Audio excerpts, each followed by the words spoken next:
अब मुंगेली की ओर रुख करते हैं। स्वास्थ्य मंत्री टीएस सिंहदेव का चौंकाने वाला बयान सामने आया है। उन्होंने कहा, कुछ दिन के लिए स्वास्थ्य मंत्री हूं। मीडिया ने टीएस सिंहदेव से सवाल किया था, तो प्रभारी मंत्री रहते हुए मुंगेली क्यों नहीं पहुंचे सिंहदेव? सवाल का सिंहदेव ने चौंकाने वाला जवाब दिया। कुछ दिन के लिए प्रभारी मंत्री और स्वास्थ्य मंत्री हूं, तो ये कहना है टीएस सिंहदेव का।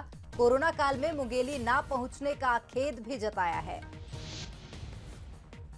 तो मैं मानता हूं कि मेरे कारण ये हो रहा है। अगर मैं नहीं आता यहाँ तो शायद ये स्थिति नहीं होती, और कोरोना के फैलने की अगर संभावना है तो वो भी मेरी जिम्मेदारी है। प्रभारी मंत्री कुछ दिन का हूँ, कुछ दिन के लिए स्वास्थ्य मंत्री हूँ, तो स्वास्थ्य मंत्री का जो दायित्व है, क्या मैं उसको सही मायने में निभा रहा हूँ? तो मैं तो चौंकाने वाला बयान मंत्री टीएस सिंहदेव का सामने आया है। इस पर अधिक चर्चा करेंगे। हमारे साथ बीजेपी से सच्चिदानंद उपासने हैं, वहीं कांग्रेस से अपना वक्तव्य अमित श्रीवास्तव रखेंगे। तो सबसे पहला सवाल मेरा कांग्रेस से ही है। अमित श्रीवास्तव जी, क्या माना जाए, साफ तौर पर अंतर्कलह पार्टी में दिखाई दे रही है? जी देखिए, कलह की कोई इसमें विषय नहीं है। बाबा साहब बहुत वरिष्ठ मंत्री हैं और उन्होंने कहा कि मैं स्वास्थ्य मंत्री हूं और मेरी जिम्मेदारी है। निश्चित तौर पे शासन प्रशासन में जो भी वरिष्ठ मंत्री होता है और जिस डिपार्टमेंट का मंत्री होता है, उसका निश्चित तौर पे उसका दायित्व और जिम्मेदारी होती है उसको संभालना। लेकिन अब वो किस परिप्रेक्ष्य में उन्होंने कहा है, बहुत ही वरिष्ठ मंत्री हैं, बहुत सीनियर कांग्रेस के लीडर हैं। तो क्या आप नहीं मानते कि पार्टी के वरिष्ठ मंत्री यदि इस प्रकार का बयान दे रहे हैं, निश्चित तौर पर पार्टी में अंतर्कलह की स्थिति है?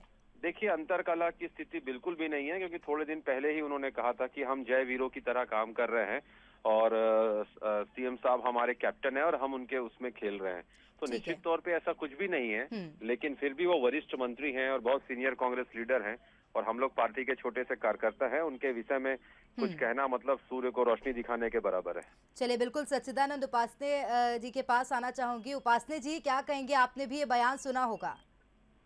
नहीं, देखिए, इसमें जिस प्रकार का बयान, एक तो बहुत मैच्योर पॉलिटिशियन है और स्वास्थ्य मंत्री की भी जिम्मेदारी का निर्वहन कर रहे हैं, राजनीति में अनेक वर्षों से काम कर रहे हैं जी।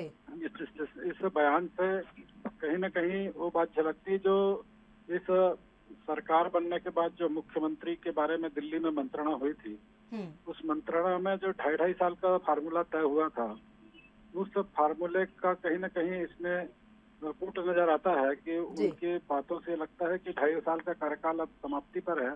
कुछ दिन का मैं स्वास्थ्य मंत्री हूँ, आगे तो फिर बातें कमरे के अंदर हुई थी। क्या माना जाए, बड़ा आरोप? अमित श्रीवास्तव जी।